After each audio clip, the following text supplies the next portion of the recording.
Happy Friday, y'all. Welcome to Hashtag Sports. This is Tailgate Talk. My name is Mike. I am your host with my partner in crime, Tommy from the MSR. What's going on, Tommy? What is up? My tears are all dried out, Mikey, and now I'm just fucking pissed and I'm ready. I'm ready for the season to start. The new season, 2022. And I'm We've having got my a last long way to go. We got Labatt a Blue long way to go. of this But there season. was some news, some breaking news right before we went live.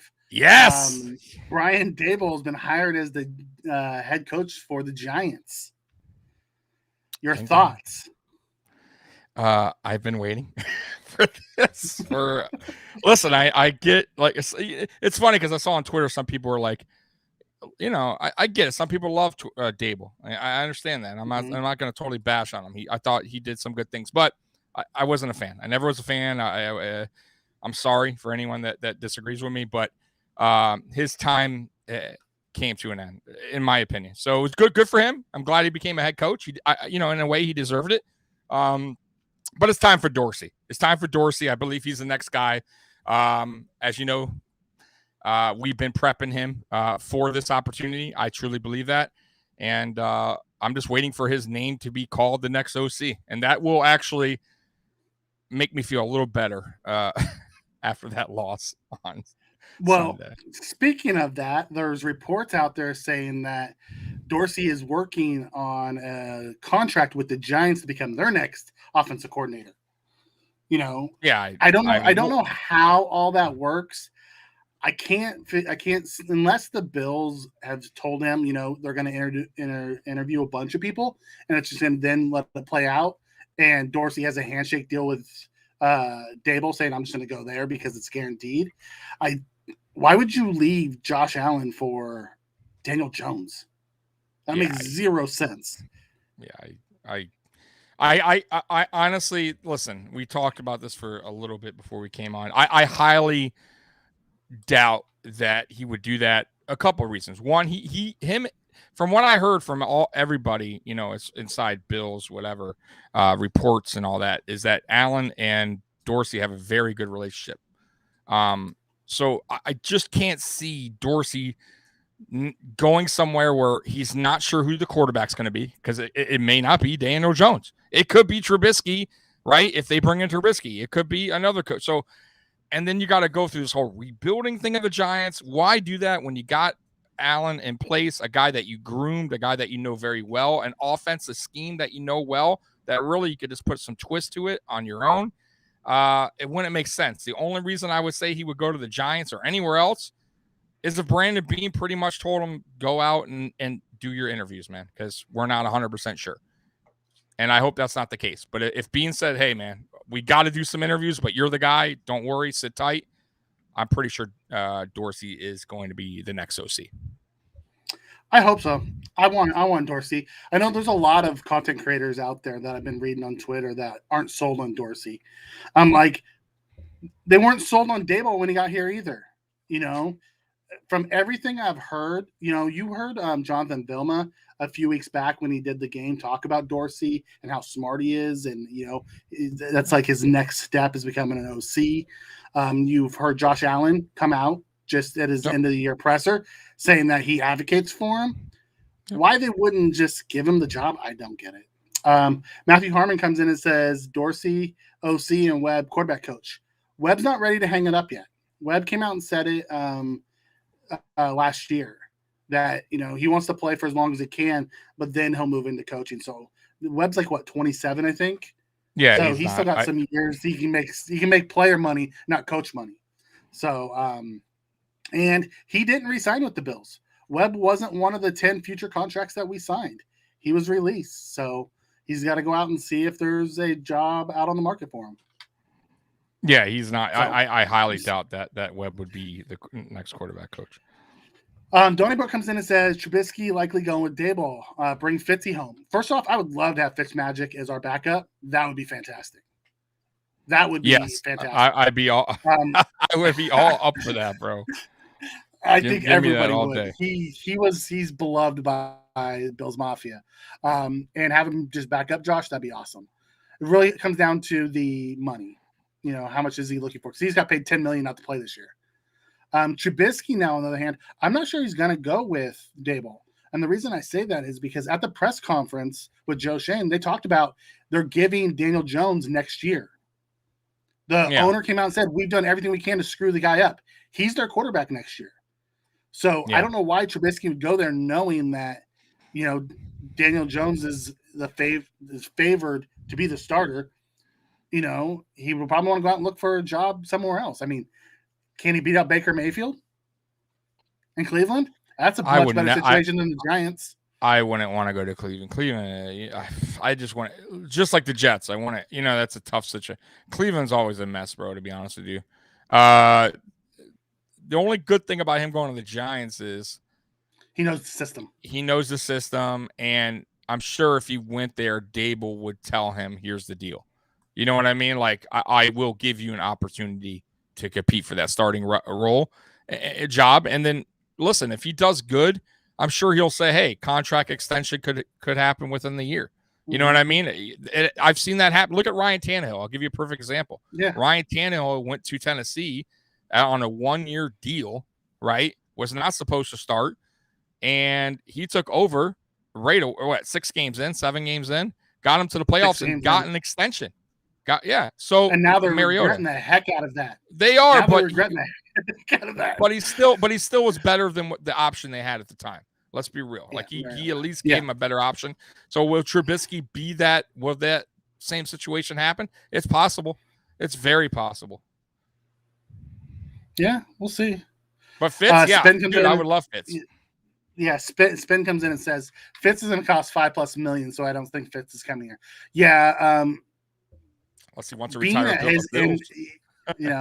Bean talked about it at the end of the season press conference because they asked about Trubisky, and he's like, I already told Trubisky that go out and look. If you can't find what you want, you have a job here. Right. However, we don't have a lot of money. Yeah, I think he took 2.5. I think he took 2.5 last year to be the backup. It won't happen. All right, that was so cheap, guys. Even though we didn't use them, no, I could use 2.5 million, but that's cheap for a backup quarterback, and especially a young backup quarterback who is a potential starter in this league. So yeah. Evan Anderson comes in and says, I can see a 4th or 5th round quarterback this year. Not with this class. No, the class of quarterbacks that are coming out this year, I cannot see us taking a quarterback out of this year's class. And the reason for that is you have like one highly graded first round talent, and that's Cody Pickett, right? Out of Pitt. I think he's the only one that's really graded they consider a top 10 quarterback. Everyone else, like the Malik Willis, Matt Corral, and a bunch of those other ones are all late 1st, 2nd, 3rd round picks. Yeah, There's backups out there, guys. This reminds me of the year we took EJ Manuel because that was the best rated quarterback in the class that was left. Yeah. That's what this class reminds me of. Well, we don't even need it. We like. I'm not even thinking. To be honest with you guys, I'm not even thinking backup quarterback. At this point, like Josh is already grown. Where I'm not thinking of we need a veteran in here to tutor Josh, or we do need a decent backup, but it's not like it's not my number one to-do list if I'm Brandon Beane and Sean McDermott. Yeah. They're all over, guys. You can get one. Yeah. Evan comes back and says I wasn't not for development behind Josh. For development behind Josh, not looking for a starter. I'm just not sure that you're going to find many backup quarterbacks in this class. I think you'll find better ones on the market than you would in this draft class. That's all I was saying. Yeah. I mean, look at Jake Fromm. Go get Barkley back. Yeah, I mean, look at Jake Fromm. How'd that work out? And we drafted him in, I think, in the 5th. We wanted to trade him, so he was so bad. No, he was signed off of the practice squad. We didn't. I know, but him. I mean, we didn't use him. He wasn't even our backup. And then he played. And instead of letting him throw the ball, the quarterback sneaked him from his own end zone 3 straight times. I know. So, it is what it is, guys out there. Oh yeah, Donnie Burke comes in and says offer Jordan Palmer the quarterback coaching job. Jordan Palmer. You don't want to take it in the past.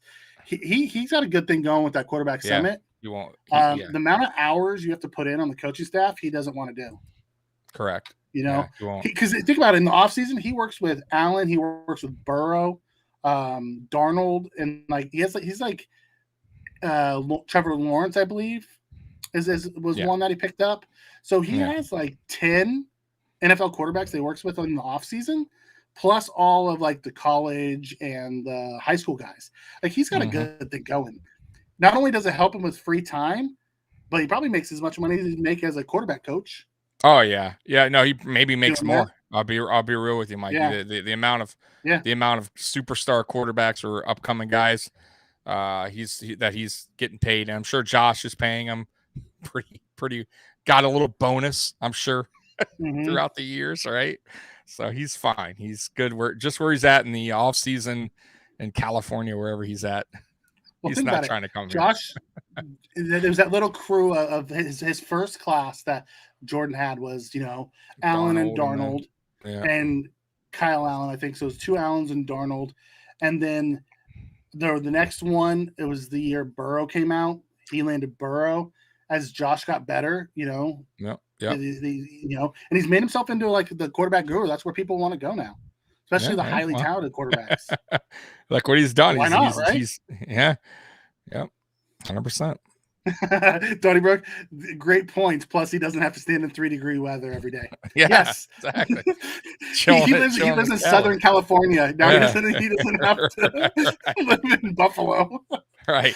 So, I want to touch on Dayball since that news dropped right before, but let's quickly put a recap on last week, and then we'll kind of talk a little bit about what's going to look like for the off season. It's a little sad. Not gonna lie. I did a post game right after Mikey. My voice was gone. I couldn't. I know you were on for a quick second. I saw you. I was in hashtags comments. I got madder and madder as I listened to them talk. So I left the hashtags and came over to you to show support. I was in with you for about 5 minutes and got even madder again. So I had to bounce out and just be done. I don't know if you heard my voice. It was like, I sounded like I was screaming forever, bro. I real quick. Well, before we get into that, that was the longest, saddest 13 seconds of my life. I'm being honest, man. That hurt as bad as the Super Bowl losses. That seriously hurt as bad as the Super Bowl. Yeah. Like that right there is my number 2. Like if we have a heartbreak list in my book, now others might disagree.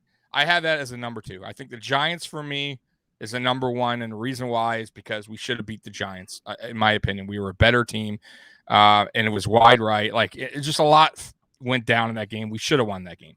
And then this is number 2 because come on, man, we should have won the game. We would have been at home against the Cincinnati Bengals. I'm sure we would have beat the Bengals and gone to the Super Bowl, Mikey.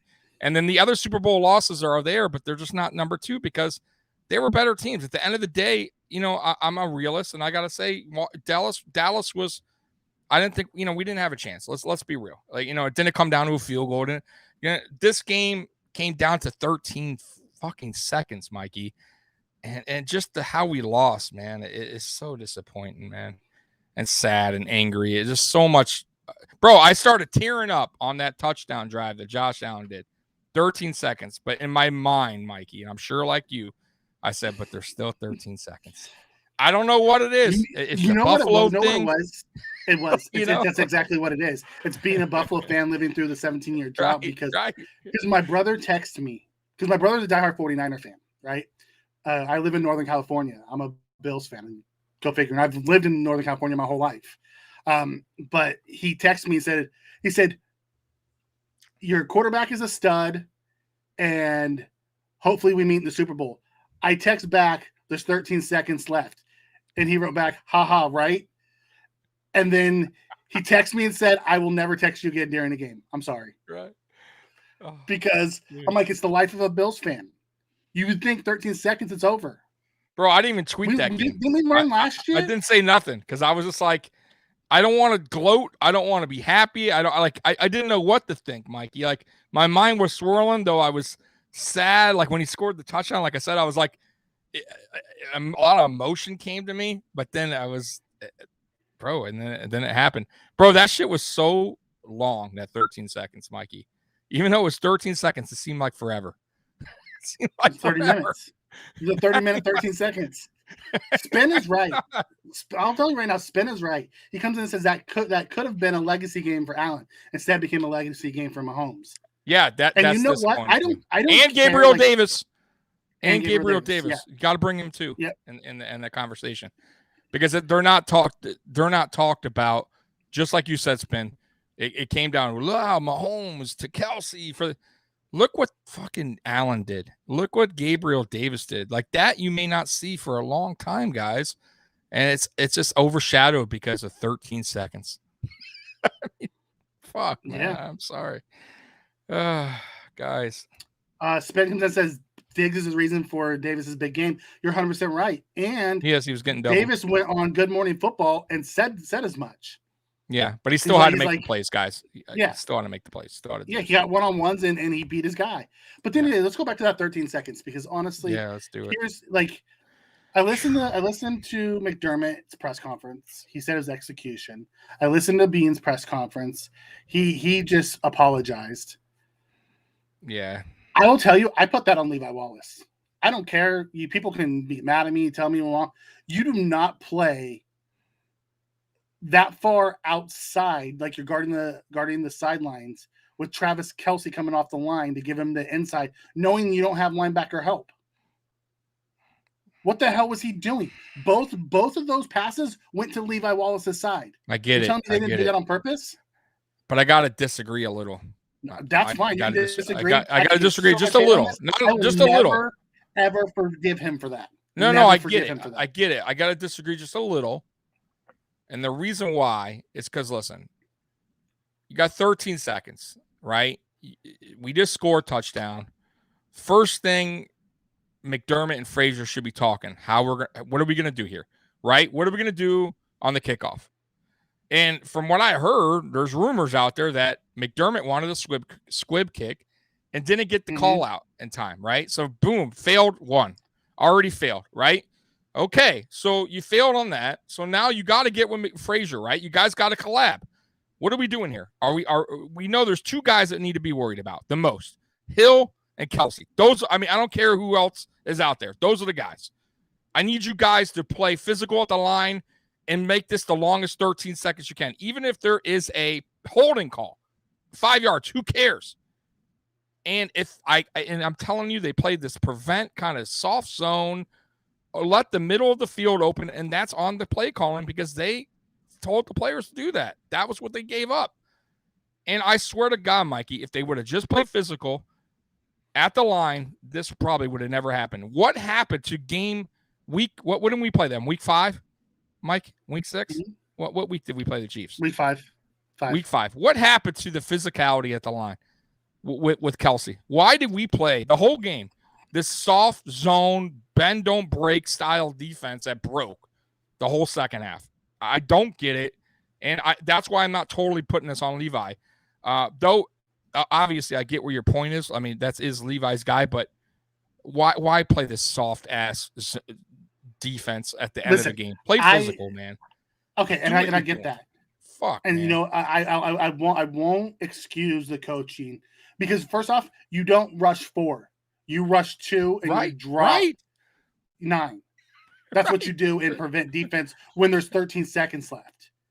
Because if why aren't you doubling Kelsey? Runs around, what's going on there? And Hill, you have the high lows. You rush 2, you drop 9. Those extra defenders that you take off of your D line now go. Your job is to man up these 2 guys.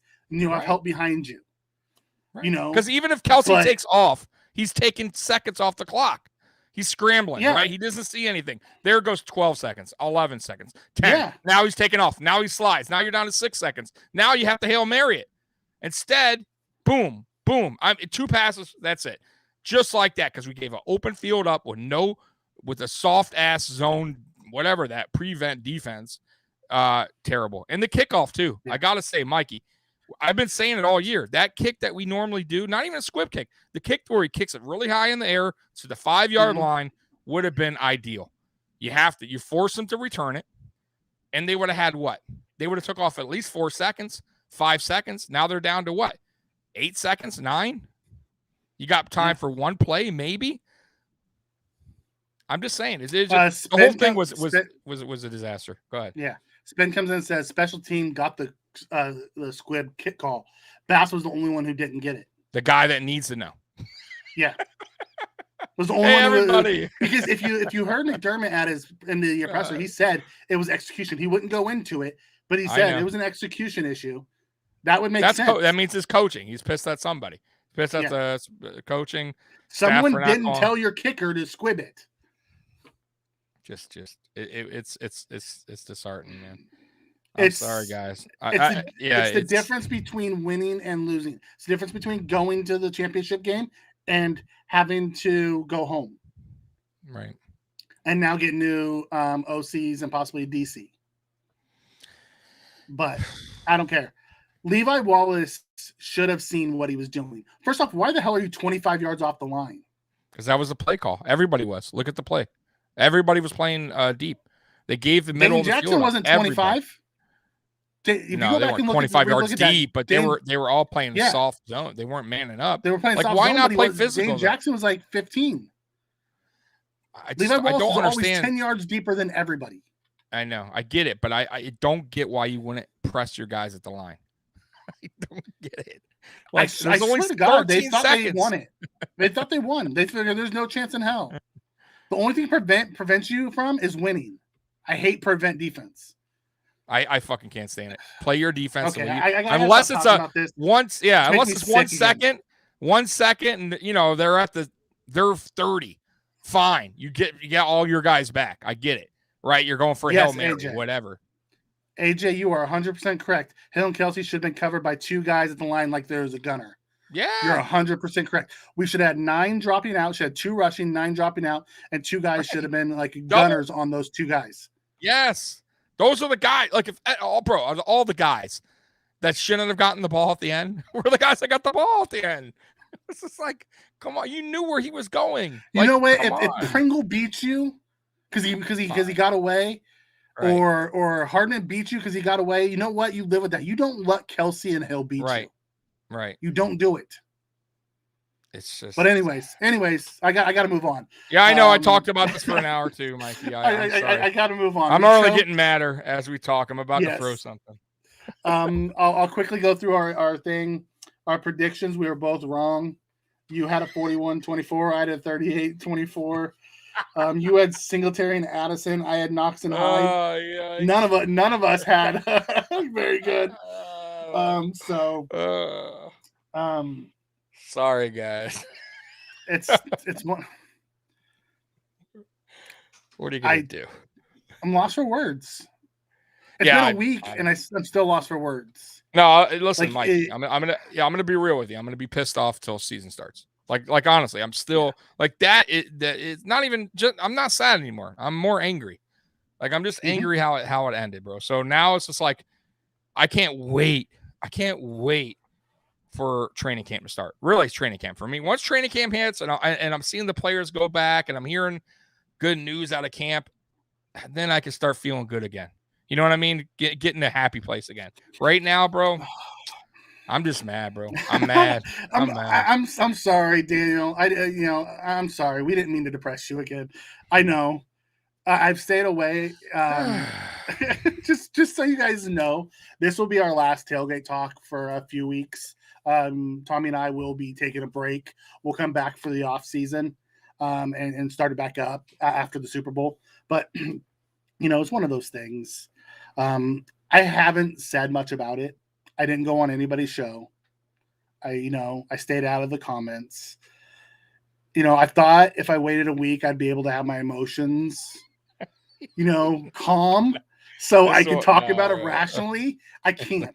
So with that, this is Mikey. I hate to tell you, it's gonna linger long. You know what? I think the last lingering pain I felt was the Tennessee Miracle, the Miracle in Tennessee.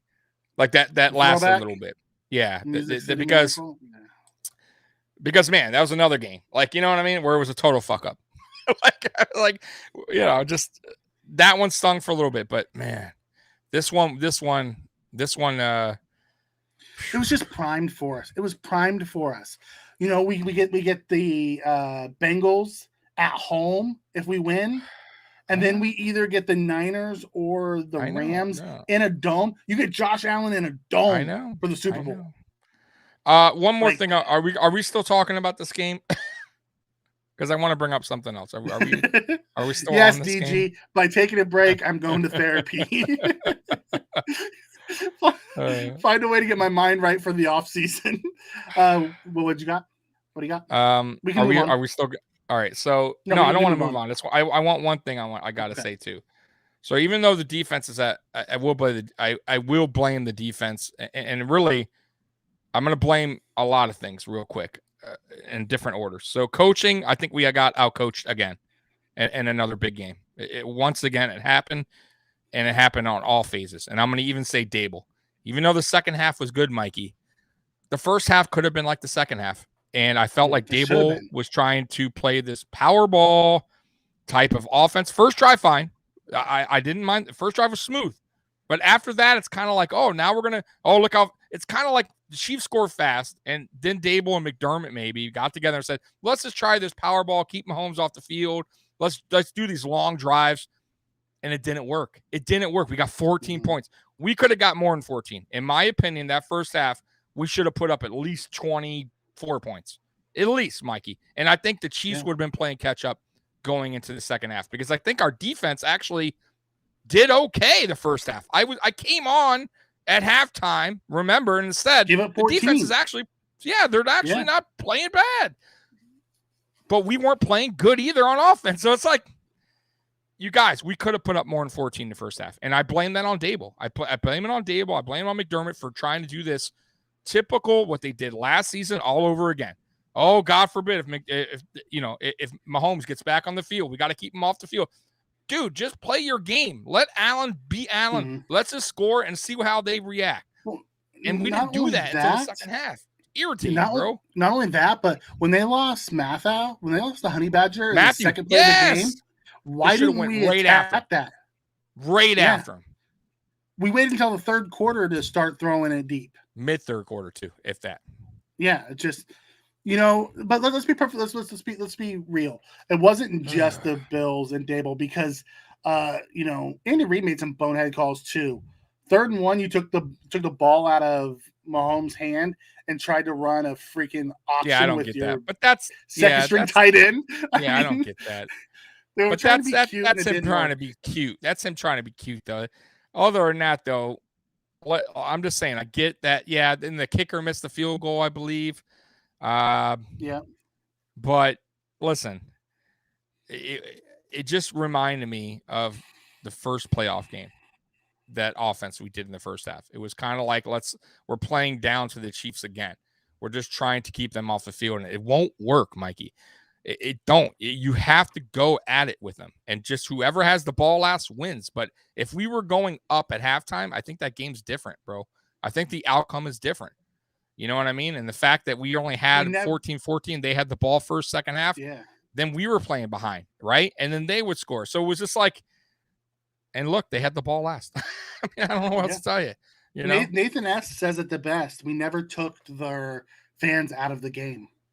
No, never. Even with 13 seconds, bro, they still stay. You figured they would have been leaving.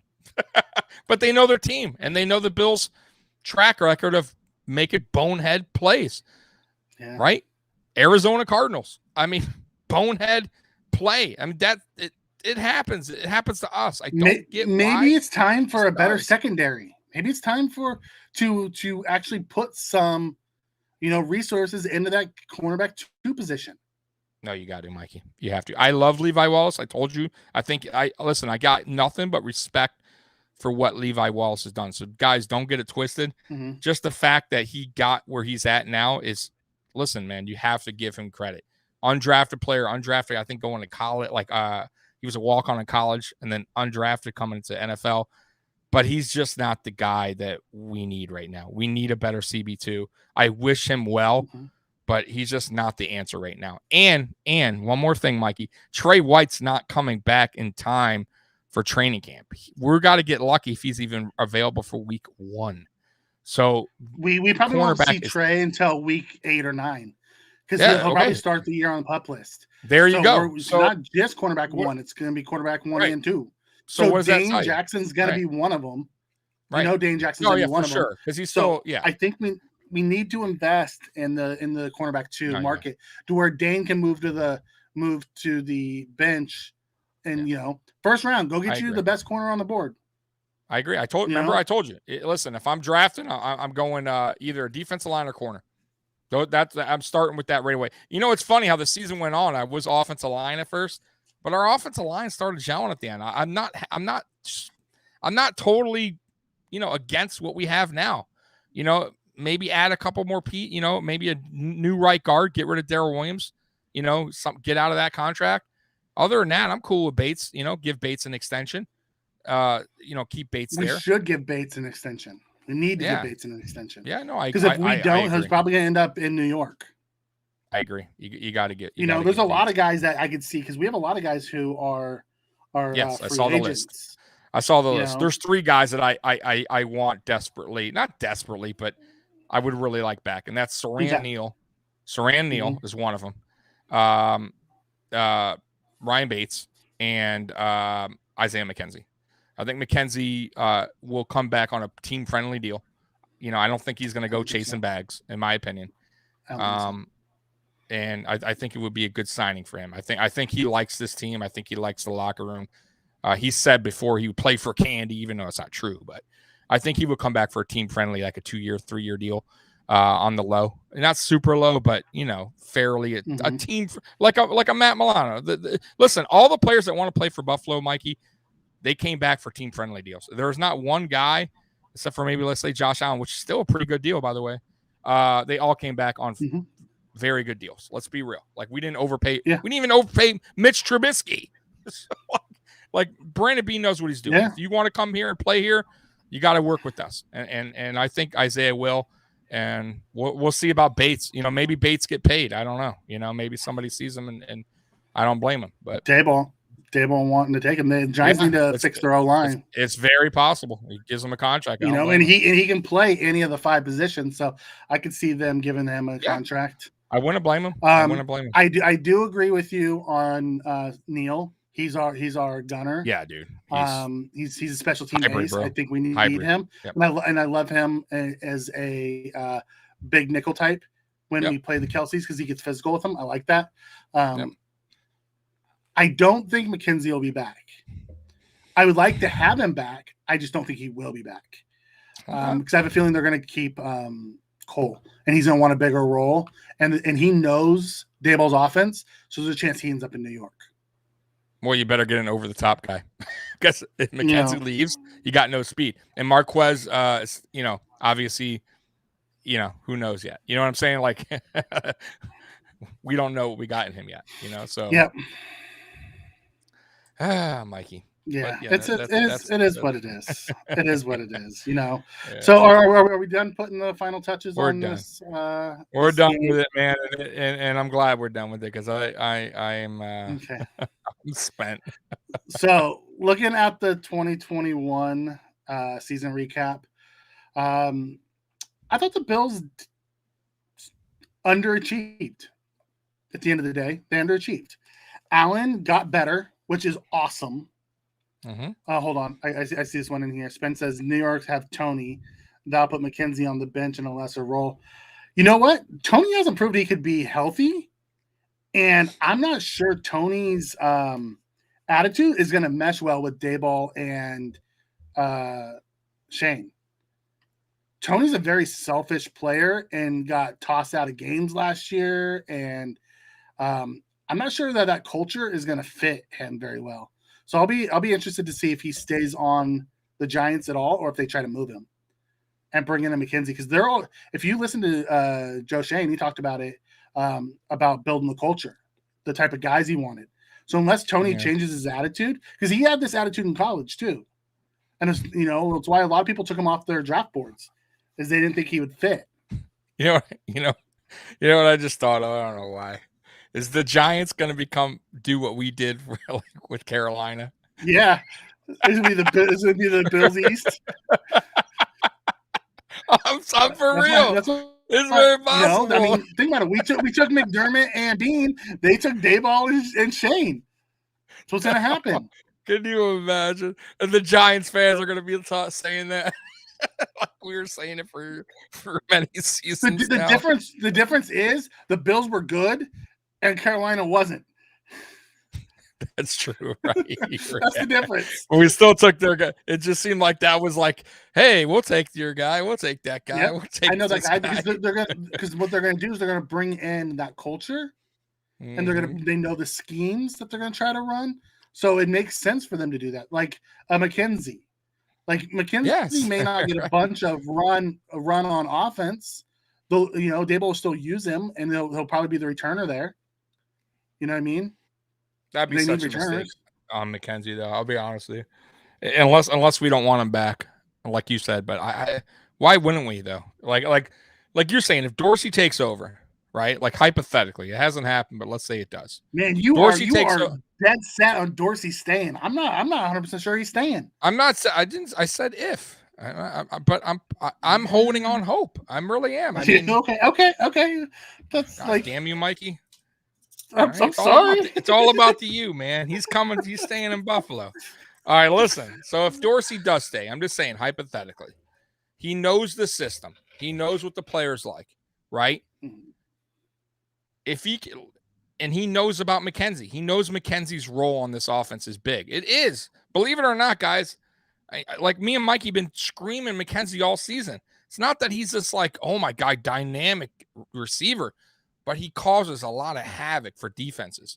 Just being in the backfield with jet motions, jet sweeps, and you could do a lot of things with McKenzie because he has that speed. And Dorsey knows this. He knows the whole offense, right? And why not bring a guy back like that if it's a team-friendly deal? That's all I'm saying. Because what? Go out and get a guy that doesn't know the offense or rely on Marquez Stevenson, who maybe he's not the guy. Maybe he has fumbling issues. I don't know, right? And then now we can't use that jet motion, jet sweep because the guy we're trying to do doesn't work out. Get what I'm saying, Mikey? I'm just saying. So that's why I would like McKenzie back. Now, if Dorsey leaves, you got to say this. Who comes in at OC, right? So let's say you bring an OC off the streets. Now that OC and Josh Allen have to collab. They got to be on the same page, right? Is he going to change the system up? Is Josh going to like that? Is he going to run Josh less? Is he going to do things that Josh don't like? I mean, that's what I'm thinking about right now as I'm Brandon Beane sitting in an office saying, what is best for my franchise quarterback? And like I said, if it's Dorsey's decision not to be the OC, fine. It is what it is. But if it's Brandon Beane's decision not to make it, it's a big mistake. It's a big mistake, Mikey, in so many ways. That's all I'm saying, man. Yeah. And mark my words, guys. I'm not trying to be a Debbie Downer here, but we bring a new OC. I can't tell you what will happen. It may not be good. It may not be good. Truck Review comes in and says he thinks that a new OC equals a new offense. We're not going to run the same offense. You bring in. If we promoted Dorsey and he stayed, I could see us running a very similar offense. Yes, with a few wrinkles. Yeah, with a twist that puts Dorsey's stamp on it. If we bring in a new OC, we're going to be bringing in new philosophy, new everything. He's going to have to get along with Mcdermott as well. I mean, there's so much that goes into it, guys. And you guys already saw we had an OC before Daboll here, and Mcdermott fired him in like 3 games. So like, it may not work out. Like I don't want that. Like Yeah. Jack me, bite your tongue. I am a Sacramento Kings fan as well, and I would never compare the two. The Kings don't win. So at least the Bills win in the regular season. The Kings don't win in the regular season either. I'm a Pistons fan, so I know agony and heartbreak. Okay, here's another one comes. Carl the Killer comes in and says, any coach worth his skin won't mess with Allen. It's a matter of understanding the offense scheme that's going to be put in there. Because, every OC has their own scheme, and not all OCs know every scheme. So if they don't know that scheme, then they can't run it. and knows the personnel. You got to, just because you have a scheme coming in, right, Mikey, doesn't mean the players will like it or fit that role, right? Yeah. Like he may want to come and be like, oh, we're going to be a run team, and then it's like, we're not built that way. Like we still don't have go back and look at Minnesota. They had all those receivers, and their offensive philosophy was to run the ball. That's why Diggs wanted out. He's like, we're not using our playmakers to the best of their ability. You want to be a old school power run football team rather than a spread them, throw the ball over the yard when you have two of the best receivers in the league on your offense.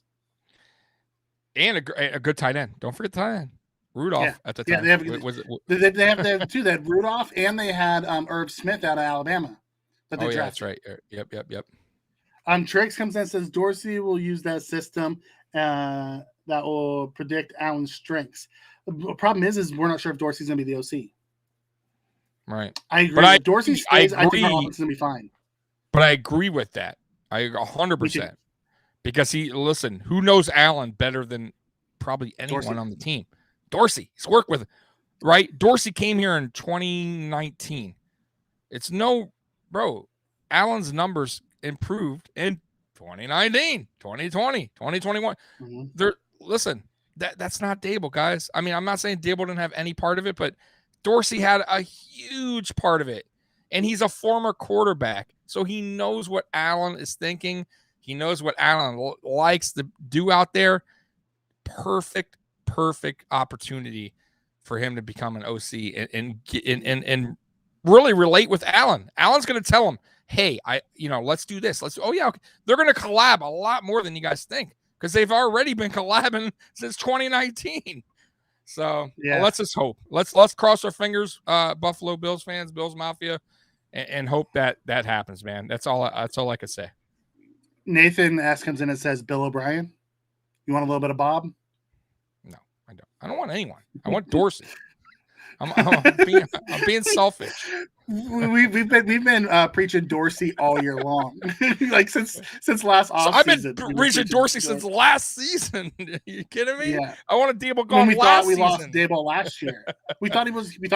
I did. And then we played too deep, and like I thought Dable was going to the Chargers. Yeah, me too. We were gonna have Dorsey. 100%. We'll see how this plays out. I got to admit though, I am a little surprised that Frazier's not getting a lot of talk. Now I know he got a second interview with the Giants, but obviously that didn't work out. And other than that, have you heard anything? I haven't heard anything on the Frazier he did 2 interviews in Chicago, but then they hired Eberflus. Right. And the Giants hired Dable. I haven't had him connected anywhere else. He did one at the Dolphins in Chicago. And one at the Dolphins. He did one at the Dolphins? Yeah, and then the Dolphins were down to 3. They had Dable, at McAdams out of San Francisco, and Moore out of Dallas. Now Dable's gone. Goes down to Adams or Moore. So it's crazy. But now listen, the Saints need Would you want that? Okay, I need to ask you a question. Yeah, the Saints is another. I think that'd be a perfect fit for Frazier. Would be the Saints. Yeah, but I haven't heard anything. It's so quiet. No, it's weird. Yeah. Now, the Dolphins. Would you want to be the head coach for that team? You're getting stuck with a GM who doesn't fight for his head coach. You're stuck with the quarterback. You're stuck with the defensive staff. So what do you have that you can control walking through the door? Yeah, no, that's they're gonna honestly. I wouldn't want the gig. They're gonna have to find a dude that's just that's desperate to be a head coach, and they're gonna have to cross their fingers and hope for the best. I'll be real with you. It's gonna be like a defensive edge coach or something. It's gonna be something like that. I don't think it's gonna be a big name, in my opinion, and they're just gonna have to hope for the best. They're going to end up with Moore or the 49ers McAdams guy. Spin comes in and says the Saints are $71 million in the hole.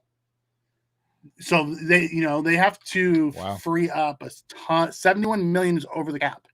Yeah. $71 million over the cap. That's who the hell told him to sign Taysom Hill? I mean, it's a ridiculous contract. I mean, like. I see why their coach left. Ooh, I like this one. He's gone. Doug Peterson be the new OC. I will if Dorsey's gone. Fine. I guess that'll be my second. He option. does have. Peterson does have the connection to McDermott from his Eagles days. I know. I mean, I guess I can see. But... I mean, Dorsey's our first option. Everyone knows that. I think Dorsey's almost everyone's first option. There's a lot of content creators. He's trending on Twitter. Yeah, like Dorsey is a name that's floating around everywhere. Some people want him as, like I'm hearing even last season as offensive coordinator, not just this season. He interviewed at 3 different spots last year for OC. Right. So. Bro, I'm telling you, man. Like he's going to get a job as OC. If it ain't with us, it's somewhere. I'm telling you guys right now. Yeah. Well, if it's not with us, it's going to be with the Giants. It's going to be somewhere. It ain't. I'm telling you. It's going to be either us or the Giants. Yeah. Here's another candidate. Mike Shula could be a candidate. Yeah. He does have the Carolina connections. Yeah. I mean, there are other guys out there, but I would prefer Dorsey. Like Josh, that's who Josh wants. Yeah. Why would you not get the guy that Josh wants? Right. And why?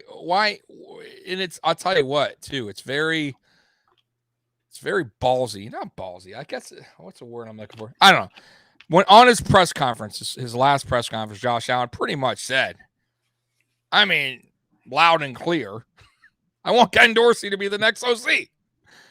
And of course, I don't make the decisions. That was his words. So what does that?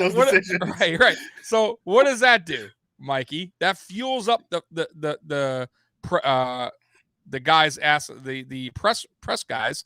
Yeah. So now when Bean does his interview the day after, they're already. What's the first question? Well, Josh came out and said he really wants Dorsey to be the OC. So, like, boy, I'm telling you, Allen put that in place for Bean to answer a really tough question, because I don't know if that would have really been brought up. I think he answered it the right way. He did. That Josh will be involved in all of those conversations, because Josh needs to be comfortable with whoever our next guy is. Yeah, I don't think he liked being backed into the corner to have to answer that question. But that's what I'm saying, right? Like I kind of felt like Allen was like doing a little promotion there for Dorsey. Allen, I don't know. Did you watch that? Did you watch that in the end of the season presser for him? I did. He seemed really mad that they weren't getting ready for another game. So he was shooting. It was like shots fired at the coaching staff over and over. Yeah. I'm telling you. That guy did everything he possibly could to win that game. No, that was honestly, man, for me at least, Josh Allen was already in that elite status in my book, right? But I'm a homer, right? But after that game, let's be real, Mikey. I think the whole world took notice of Josh Allen. Like that game was a statement game on who he is as a quarterback in the NFL, and you cannot tell me anymore. Nobody can that Josh Allen is, not, he's bad quarterback, whatever they say, the naysayers. He can't win this game, and he turns the ball over too much, or he does this, and then, bro, what do you got to say now? Because we should have won the game. Right. And Josh Allen took our whole team on his back, bro. And if he could have played defense, we would have won the game. Like, I'll be real with you. Nick Wright, I'll tell you. Listen, Nick Wright came out and said, my days of slandering Josh Allen are done. That guy literally scared me. Yeah. Wow. I am shocked terrifies me because I hate that guy. Me too. And he's been the biggest Josh basher of them all. Oh, He said that guy literally terrified me watching him play that game.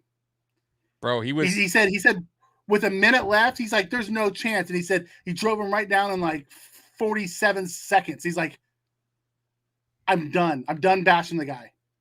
Yeah, there's nothing more. He did it, Mikey, no more with such calmness too. Go back, watch the drive. He was never. I have. He was never like. But then I turn it off. After the drive, I turn it off every time. But he never was like. He never seemed like out of sorts, or like panicky, right? He was just like, "We got this. Don't worry about." Like he was so calm, cool, collective. Ice in his veins, Mikey. I was so proud of Josh Allen, man, and I feel so bad for him. Like if anyone, I feel worse. I think it's him, bro. Like everyone on the team, like it's Josh Allen, because man, he deserves that, Mikey. He deserved it. But like I said, hey, it's over. We're done talking about it. It's next season. It's a team game. Yeah, we're gonna come back. I'm telling you, Mikey. I'm excited for next season. We're gonna come back with a fucking vengeance. That's all I can say. I'm telling you, Mikey. We do it right. We get the right guys in here. Bean is pissed, and that's good to see. We're ready for war, and we cannot do next season how we did this season. Now that we're talking about it, by the way, how we kind of felt flat there in the middle, kind of didn't really get off. Gotta get the 1 seed. No, I don't want that shit. Start off fucking hot and end hot. That's how I want it, man. I don't want this finding our way. Offensive line, is fucking shitty again. Like, no, man. This is it now, Brandon Bean. This is it, McDermott. There's no more fucking excuses when you get into playoffs. You can't keep getting out coached. Because I will say this, Mikey. I love McDermott. I said this in my thing, and maybe because I was just mad. But I thought about it again, and I'm going to be real with you. If we get to the playoffs next season and we get out coached again, I'm done with McDermott. I'm going to be real with you. And I hate saying that because he's done us very well.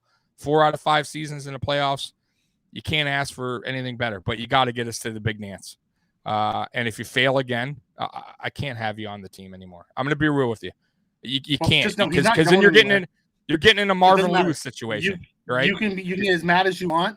He just signed a new 5-year I know he's not. I'm just saying, in my eyes, then I'm starting to preach. I want him gone. How about that? Like I am getting on the bandwagon of. I'm just saying, if it happens again, and that's being out coached, not losing a game because the players lost the game. Talking about being out coached, because Mikey, every playoff game since McDermott's been here, would you call it bad coaching? Is why we lost those games. I'm being real with you. Every game. So start with the Houston game. Start with the Houston game. Start with the Chiefs game, and now start with the Chiefs game again, and start with the Jags game. Okay. So this year? So every year, who cares? The Jags. So you can start from the Jags, 2017. So I don't know if that's coaching. I think it's more players. We just didn't have the talent. Yeah, we just didn't have the talent. I'll tell you, the Houston game, it wasn't coaching either. The Houston game was a lack of execution on the players. And Josh was fairly new, but go ahead into the next year. Yes, we got outcoached. We got outcoached against. Matter of fact, in 2020, we got outcoached. All games. No, we didn't get outcoached in the except for Baltimore. Except for Baltimore. We got outcoached in Indy and in KC. Correct. Josh just pulled a magic rabbit out of his hat to beat Indy. Correct. And then this year, they got and really they didn't even get outcoached the whole game. They got outcoached in the final 2 minutes. No, I think I don't think they got coached. They both teams made a ton of mistakes. They but that's out coached. If you lose the game because of coaching at the end, it's you got outcoached for the final 2 minutes. How do you get all that wrong though, Mikey? That's a lot going on there. You can't get it. That's outcoached.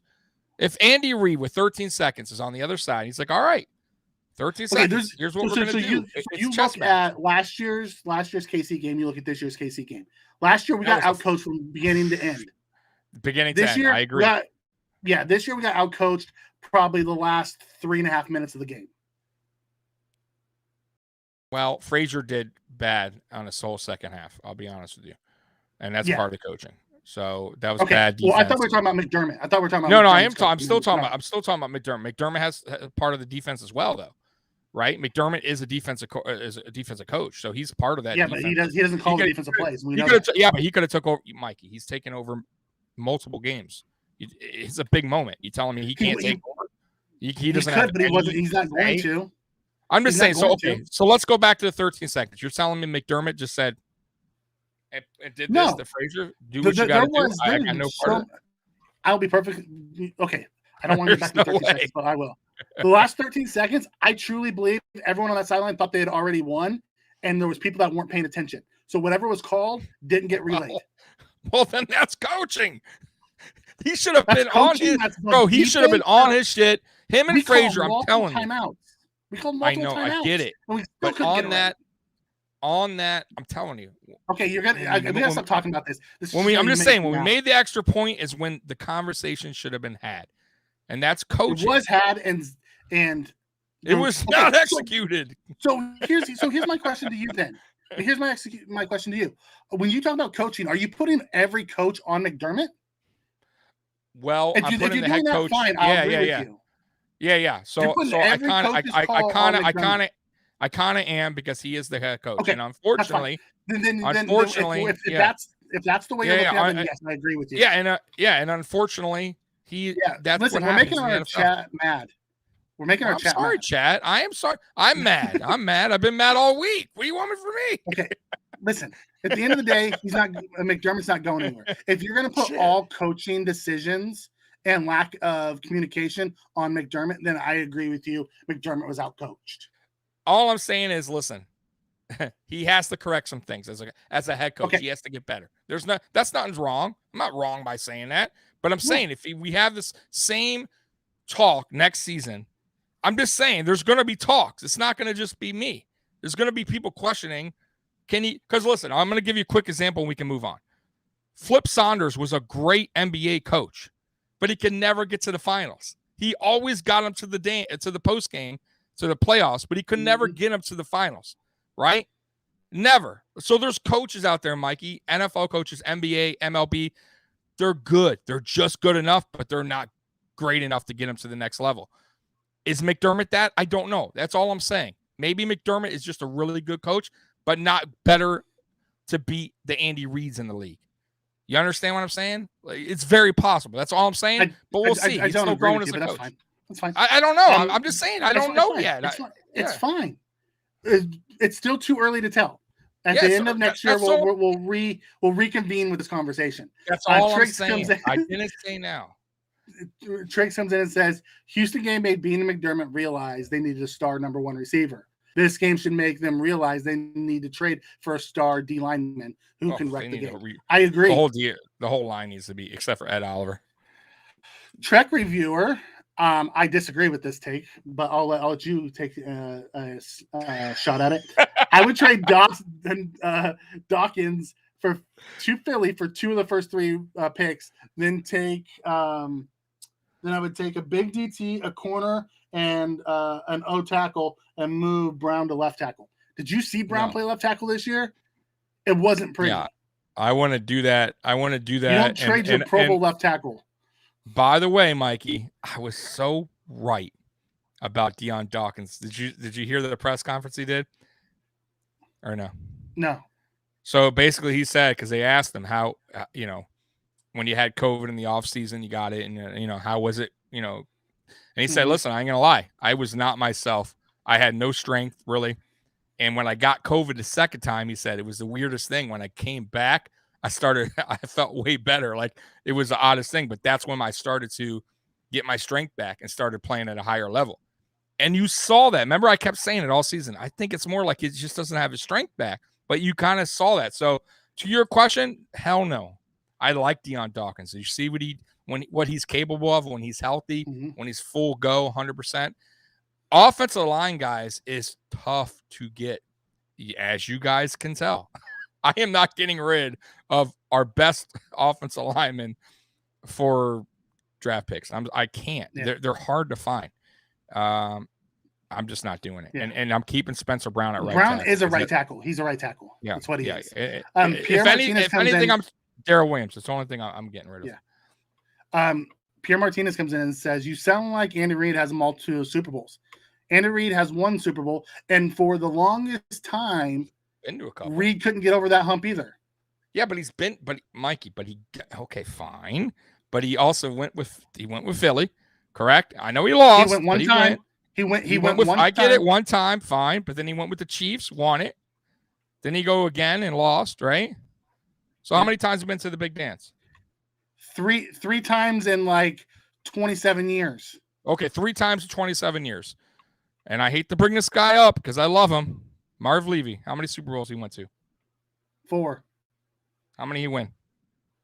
None. Okay, there you go. Okay, move on. Let's go.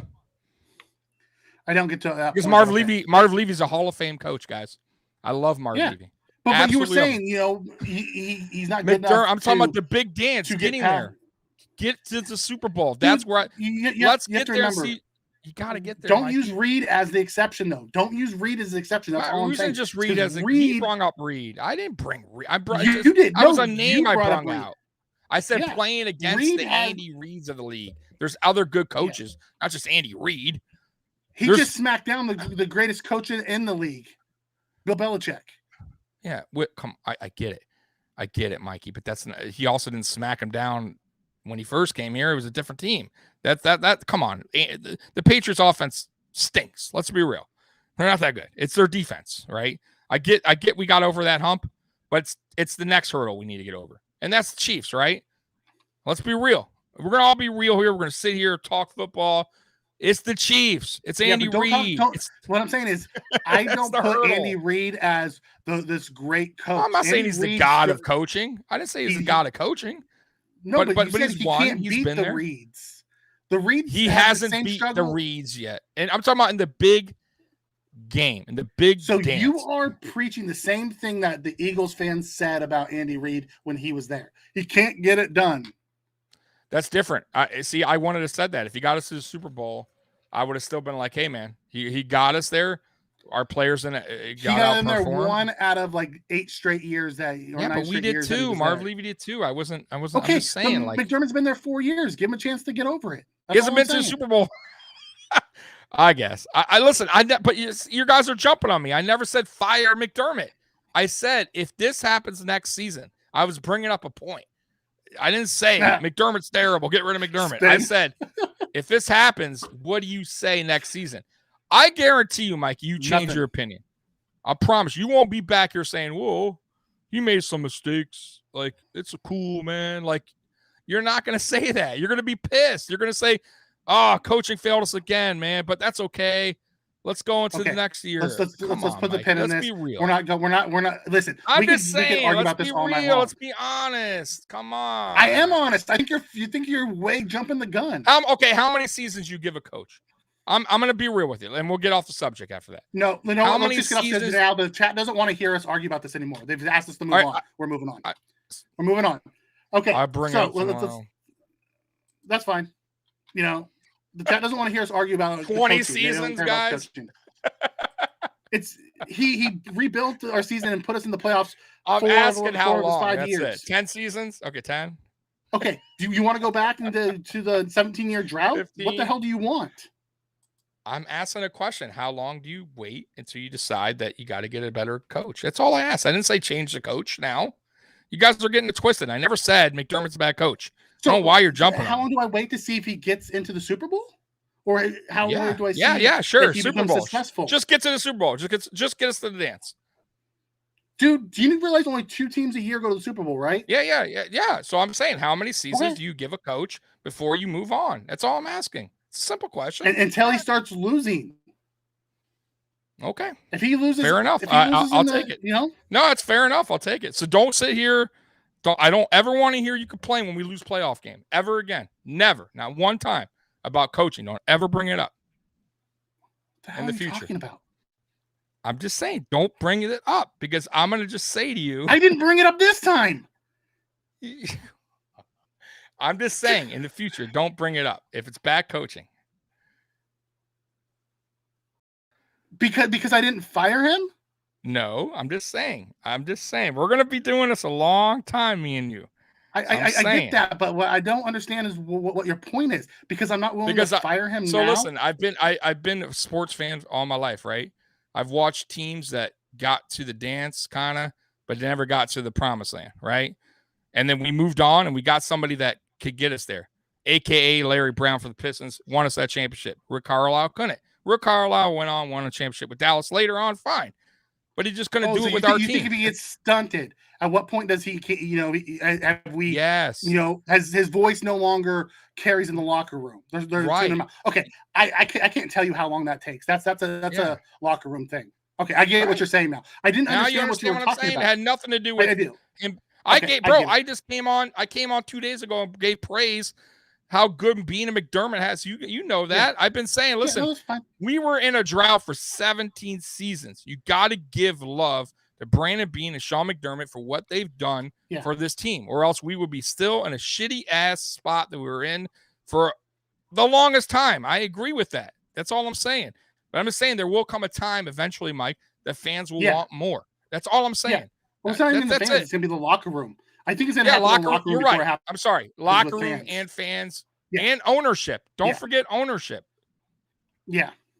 Okay. At some point, the message grows stale. If you're getting beat down every year at the same place by the same team, or you can't continue to grow, the message gets stale, and I get that. Right. Okay. Right. Because you got guys like now because you got guys like you got guys like Josh Allen, who you see the heart, the fight, like he's not like a Jeff George of back then, who just in the league, right? Who's good, but he doesn't give a fuck. Like Allen wants a ring. He wants a trophy. So how long does Allen go on through his career not getting one? You get what I'm saying? Like, that's what I'm saying. Players eventually will be like, I'm never going to win one. I'm never going to win one. Triggs, you know Triggs is on your side. He says, you have an elite quarterback. Don't waste his years. Yeah, that's all I'm saying. Like, you get where my point is. I get it. That's all I'm going. I get what you're saying. I was never on the fire McDermott thing, guys. So please don't tweet me up. Fuck Tommy, he's a piece of shit. I never said fire McDermott. No, it was just a hypothetical question. That's all. I got it. Okay, got it. Thank you. Okay, so let's move on to the next topic. The next topic is offseason needs. I jotted a few down that I thought, and I want to get your take.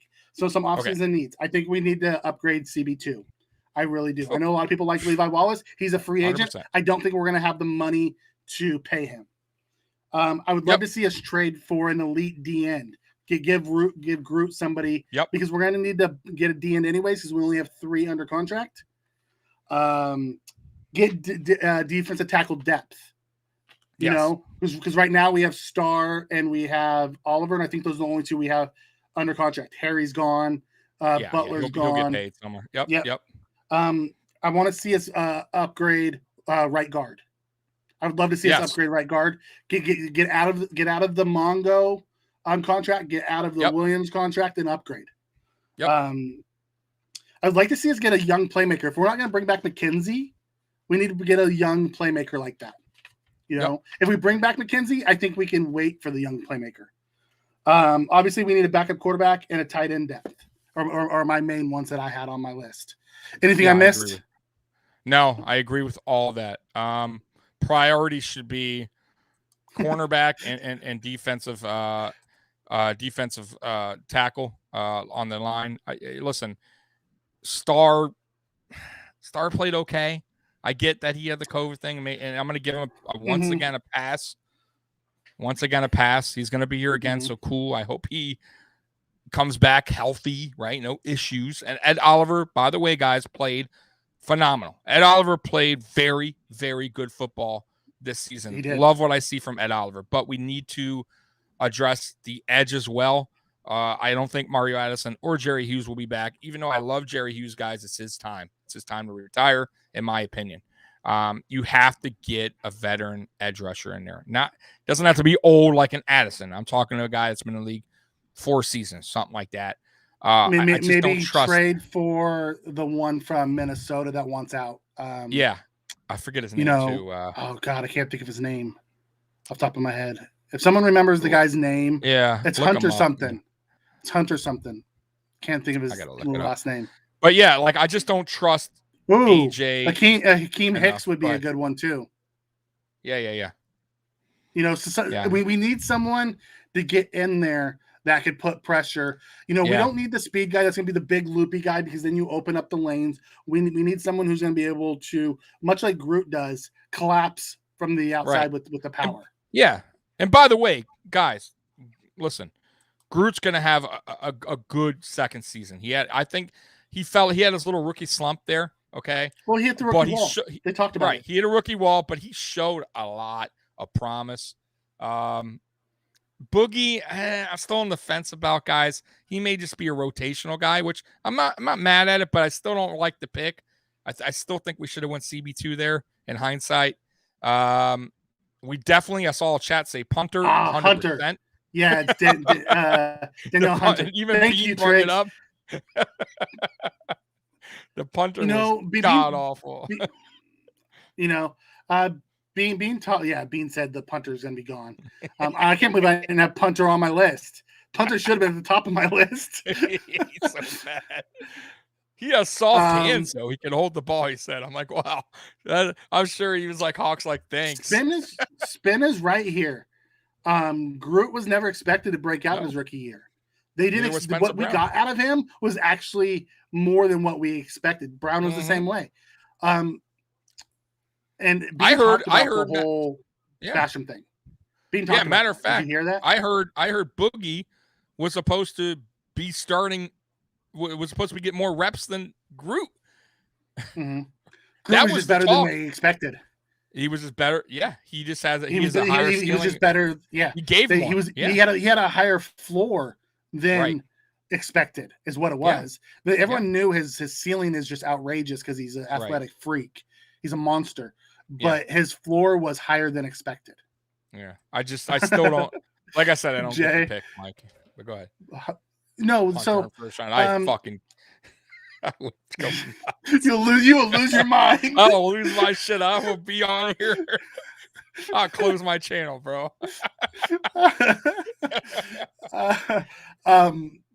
The Basham one, I would have preferred I didn't find a corner at that point that I thought was worth the pick. Mikey. Not at our pick. There wasn't.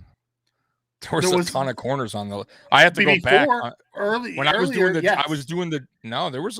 I was doing the draft with hashtag, and and I remember we were all calling a bunch of punters' names. I forget the names, but I got to look to see what they did. But corners? There was quite a bit.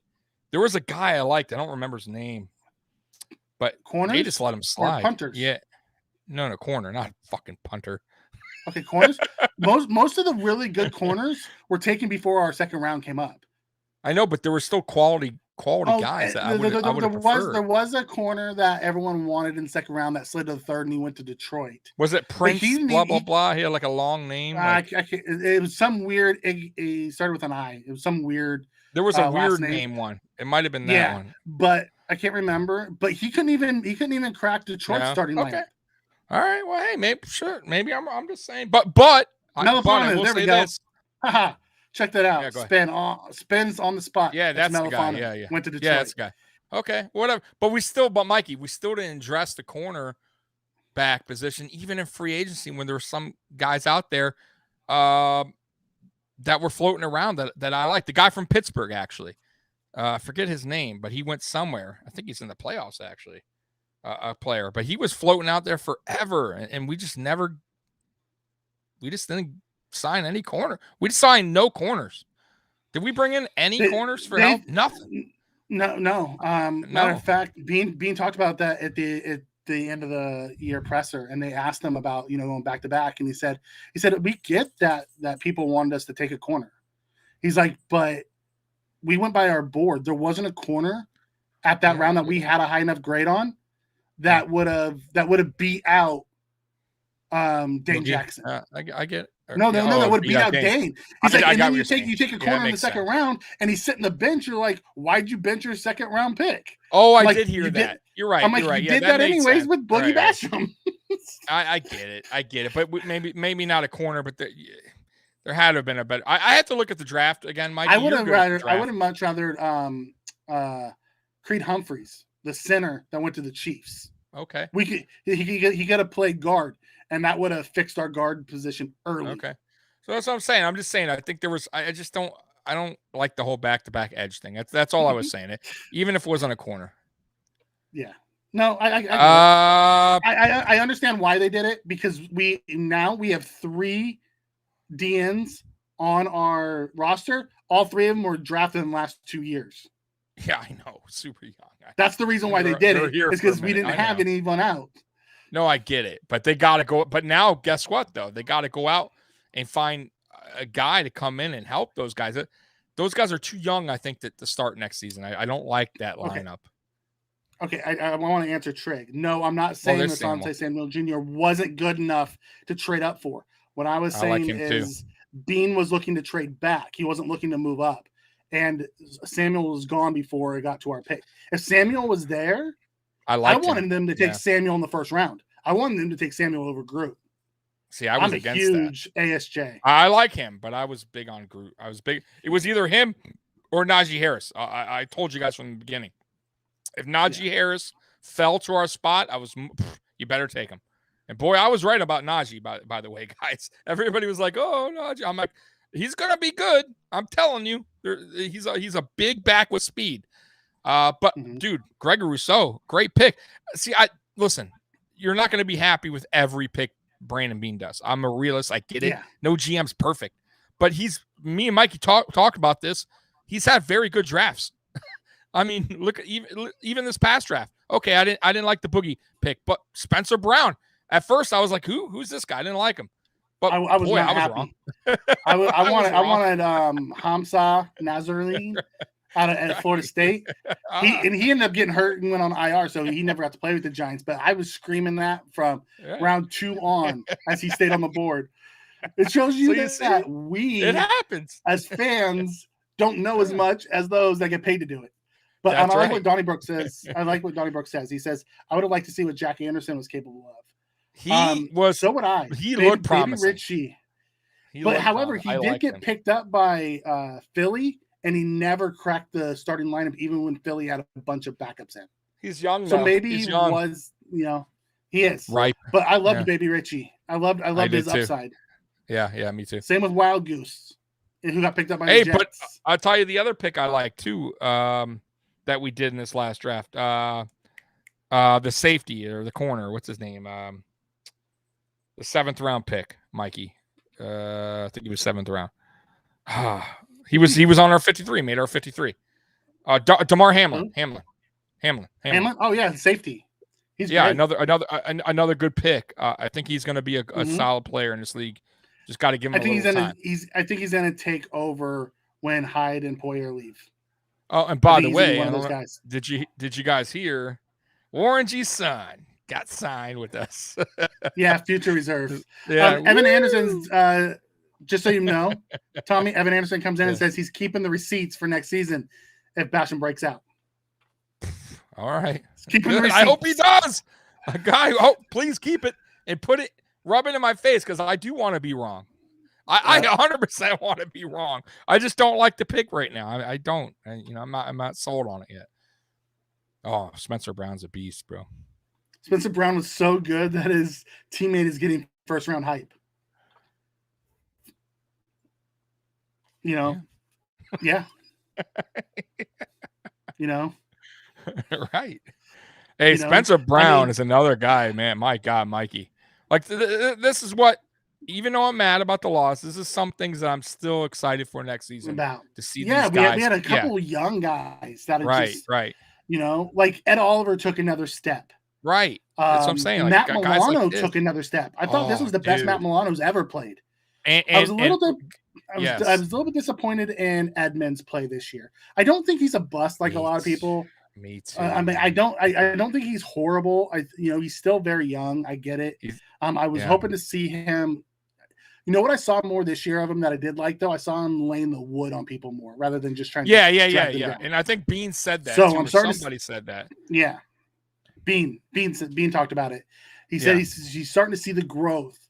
So obviously we're not ready to sign him to a new contract yet. We got to see what he does next year. Nope. Yep, they're waiting. He didn't take the step we wanted to see. Okay, that happens. But we saw Groot make progress. We saw Oliver make progress. Yep. We saw Brown make progress. We saw Dane Jackson make progress. So we Ryan Bates made progress. That's right. Yes, Jay. Me too. I want the big boy. And I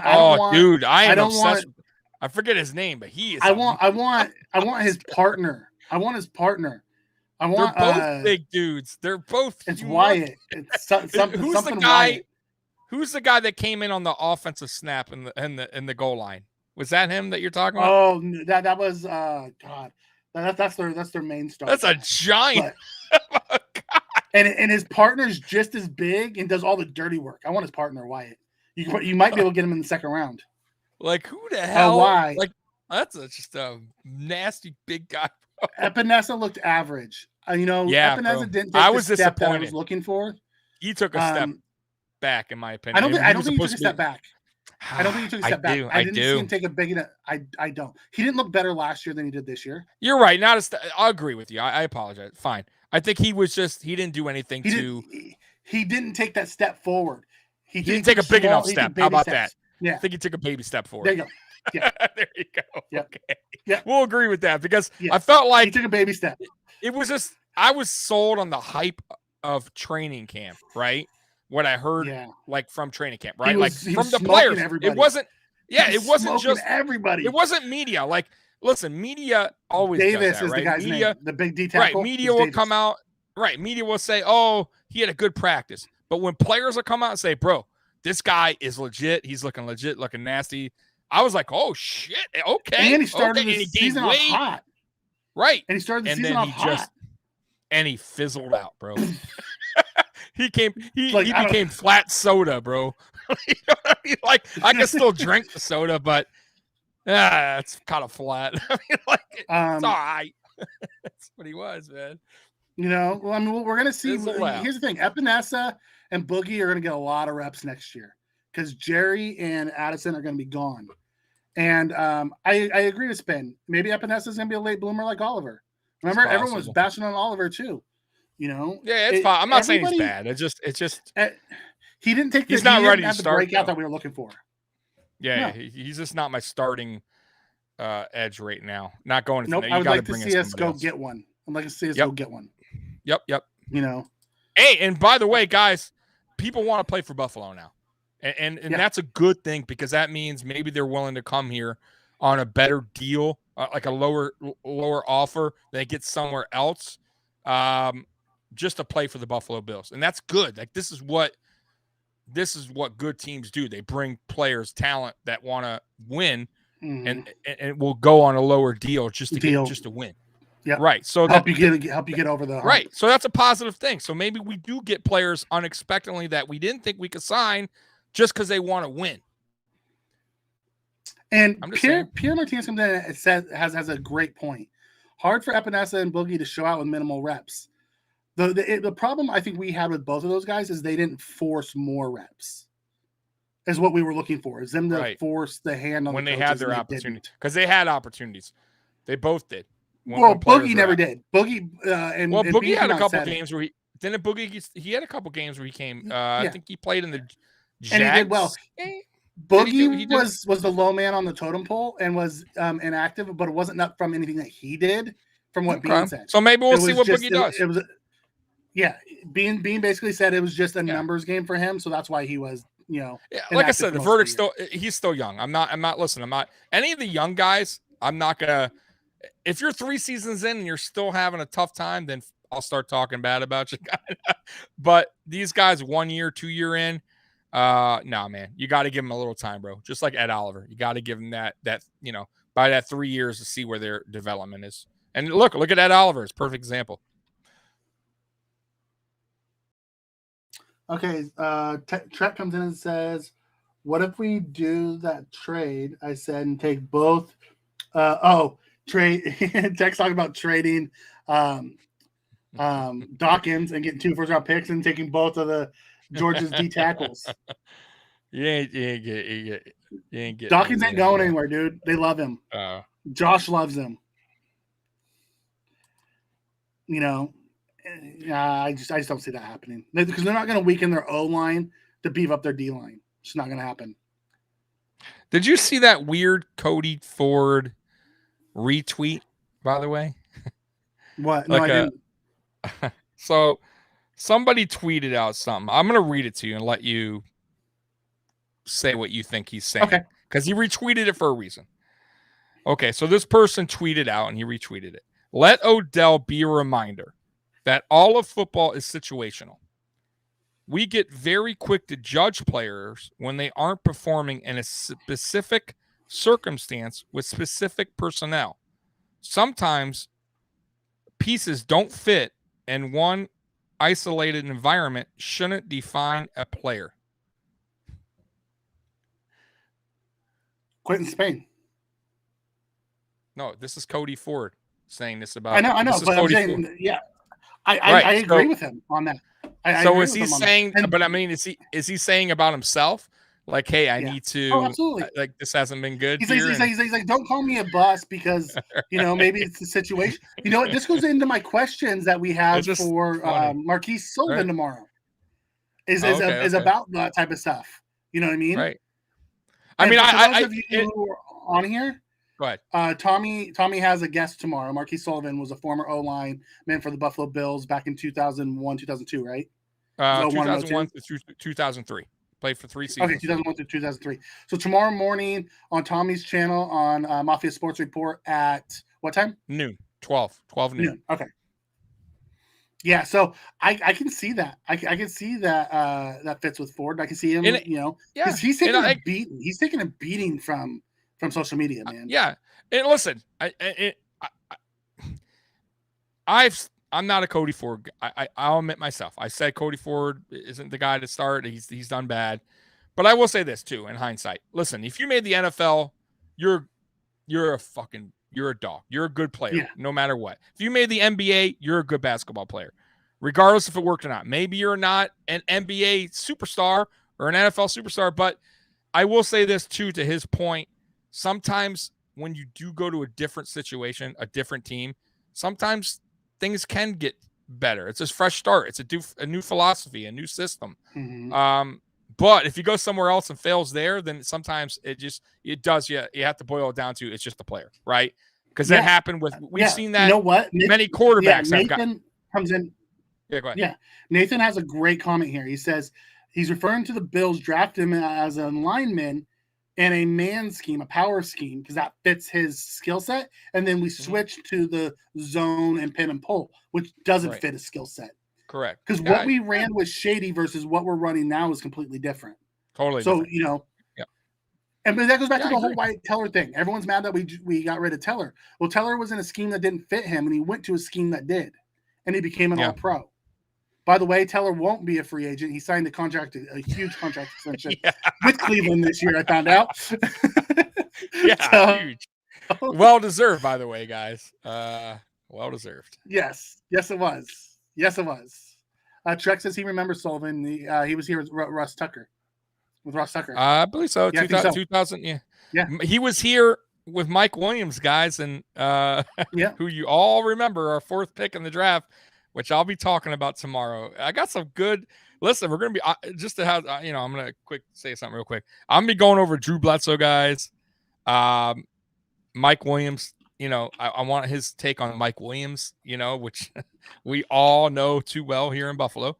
And he did play for the Patriots one season, though he didn't play any games. So I kind of want to ask him a little bit about Brady. How it was playing for him. It's in Bill Belichick's system, how the difference was, playing for is the Patriot way a true thing? That's what I want to ask him. That is the Patriot way really a thing, or is that just a fan made up thing? I want to get to Triggs. Triggs says Lattimore can be CB2, Kamara can be RB1. Make the trade. The issue with that is both of those guys just got broke off, and we don't have the cap space for them. Nope, we're very limited. We're limited in cap. Well, I mean, we have a little bit. Those two guys. This isn't Madden with sour cap turned off, unfortunately. Otherwise, yes, please bring those two guys to Buffalo. What is our cap right now? Did they say what do we have? We will have about 10 million starting, depending on whatever. But then once we have we'll have Klein, who his cap number, if we cut him, will save us like 8 million. And then we have Beasley, who could save us 6 million. Then we have we have Williams, who could save us 8 million. Like I went and played with overthecap.com. That's true. And I kept Beasley, and then you can restructure Morris and get him from Morris is 11 million cap hit. You can get him down to 7. So you'll see a lot of that stuff. I think I was able to get up to 30 something million. So you're saying cut Beasley? You're saying cut Beasley? No, I restructured Beasley. Or restructured his contract, yeah.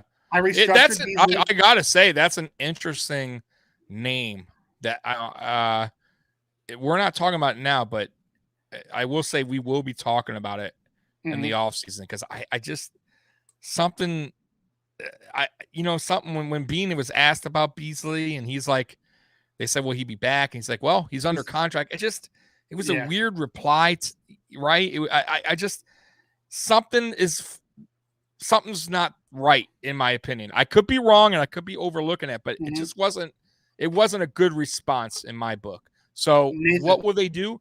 Is he thinking about retiring because he's just sick and tired of, going through what Cole Beasley guys. Will we cut him because his cap figure is like 7.9, I think, and only $1 million of it would be dead cap, so we get like 6.9 back if we cut him. Right, and that could happen. Nathan had a question for you. Yeah, he wants to know if you can ask Marquise about Ross Tucker. I will. Nathan, what do you want to know about Ross Tucker? Let Tommy know so he can ask.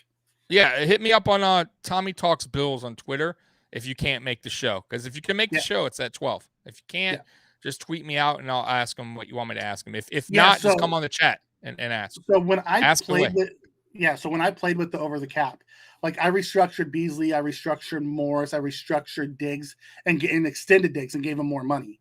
So I think I gave him like 60 million more, put him out over 5 seasons. So he'll be like 34 when his contract ends. Brought his cap number down, but gave him the market value of the 20 million over the final 3 years of his contract. So he would be happy with that. It's a win for the agent. And it's a win for us. It brings our cap number down next year. And then in the future years, we'll have more money. So we're fine. But, and then I brought back McKenzie, and we'll do all this. This offseason we'll do a show, and we'll just go over and we'll play with Over the Cap, and we'll let everyone come in here, the chat, on what the Bills should do. We'll have fun with the offseason predictor. That sounds good. So, all right, Tommy, we got anything else on topic before we close out tonight? I think that's it, guys. It was just, one last thing. I got to say, it was a fun ride. As a Bills fan, it was, even though it was a disappointing and sad and heartbreaking ending. I still love this team. I still have faith in this team. I still love Brandon Beane, and believe it or not, I do like McDermott. I appreciate you guys coming on the show every Friday and coming on my show as well, showing love, support, even when the Bills lose or win, whatever. So yeah, other than that, man, just go Bills and put your head up high and that's what this is what, being a fan is all about, guys. It sucks. You're going to have heartbreak, but when we finally win one, guys, it's going to be, all I can say is just the most beautiful day you've ever had in your life if you're a Bills fan. And I'm waiting for that moment, man. It's going to happen. It will, guys. It is. It will. We also want to thank #sports Paul Lamario for giving us this platform. We want to thank Mr. Rogers Homes for being a fantastic sponsor, along with LinkedIn.com, who picked us up for the last half of the season. Thank you guys so much. It's been a fantastic ride this year. Tommy and I will be taking off until after the Super Bowl. So we're going to take a few week break, and then we will set something up. We'll get something out on Twitter to let you guys know when we'll be back. We'll talk with Paul and Mario. And Hashtag's going to do big things this offseason. I know I'm working on possibly another show with Joe.